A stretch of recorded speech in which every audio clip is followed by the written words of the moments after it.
Twitter has updated its terms of service. It added further information under the category of repeated and or non-consensual slurs, epithets, racist and sexist tropes, and other content that degrades someone.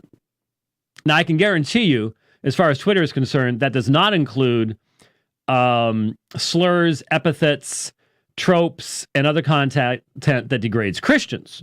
That's perfectly fine. All the profanity in the world, everything else, that's perfectly fine. That's okay. Free speech. We are progressives, right? Specifically, Twitter explains, we prohibit targeting individuals with repeated slurs, tropes, or other content that intends to dehumanize, degrade, or reinforce negative or harmful stereotypes about a protected category. And what's a protected category? A protected category is the category of people that leftists will use to destroy Western culture, period. And they're only protected as long as they're useful for doing that. Once they're no longer useful for doing that, they will be dumped by those same progressives. Protected category. This includes, ready folks? I'm reading, quoting, this includes targeted misgendering or dead naming of transgender individuals. So I read that to Rich, and Rich's first response is, what on earth is dead naming? And that was the first thought I had too. We've all figured out what misgendering is now, right? You know, the great sin of misgendering, which means not going along with the insanity of the transgender movement, because it is insanity. It's insanity on the part who's suffering it and the part of the people promoting it. More on the part of the people promoting it, to be honest with you. But now we have a new name. When you have to keep coming up with new names to explain your insanity and your destructive absurdities, you know things are bad. Dead naming would be calling Bruce Jenner Bruce Jenner, because that name is dead. Names now die. Oh my goodness. We have lost our collective minds. This is insanity. I don't even know how to even address it. I mean, how do you address babbling morons? I mean, once we've degraded to the point where there's not the slightest bit of adulthood left in the thought process of what's going on in the society around, how do you even address it? How do you even address it? I don't know. But now we have misgendering, which, you know, I guess that was a term that had meaning when I was young. You'd look at a baby and go, oh, how old is he? It's a she. Oh, so you misgendered. Okay. All right. But that's not what's being talked about here. That's not the issue. And dead naming. Wow. I didn't have time to look it up. Let me grab this real quick. That's what I thought. Okay. Do you know how long ago the Obergefell decision was? Do you remember? 2015. June of 2015. 3.5 years ago. And the fact of the matter is that transgenderism, it was there. There were people who called themselves transgender. That was a side issue. The big thing was homosexuality and gay marriage. And it was like a switch. It was so clearly a pre-written script. Literally within a week of Obergefell, transgenderism came to the center of the movement. It hadn't been till then because it is just so natural. It is right. It is logical. It's rational. It's sane for us to recognize the goodness of the gender binary, the necessity of the gender binary, the reality of the gender binary. That we exist as men and women, and that this is a good thing and it's a proper thing. So they kept that to the side, and then as soon as they had Obergefell, right into the center. Right into the center. And now you have stuff like this. It's a script. It's absolutely a script. And it's only been 3.5 years. 3.5 years. And here we are. If you identify Bruce Jenner for the man that he was and is, you can be kicked off of Twitter. You can be kicked out of one of the primary means of communication in our society. Well, there you go.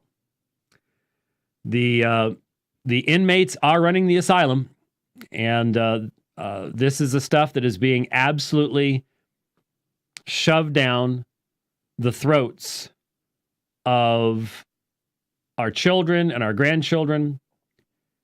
And given, another story going around right now, a lot of people have linked today to the InfoWars article, and everybody's going, InfoWars! But it's sort of on a topic that isn't a conspiracy thing. And that is more than 100 churches will close this week across the United States, and next week, and then the next week, and then the next week. Between 100 and 200 a week, churches are closing, just buildings left standing.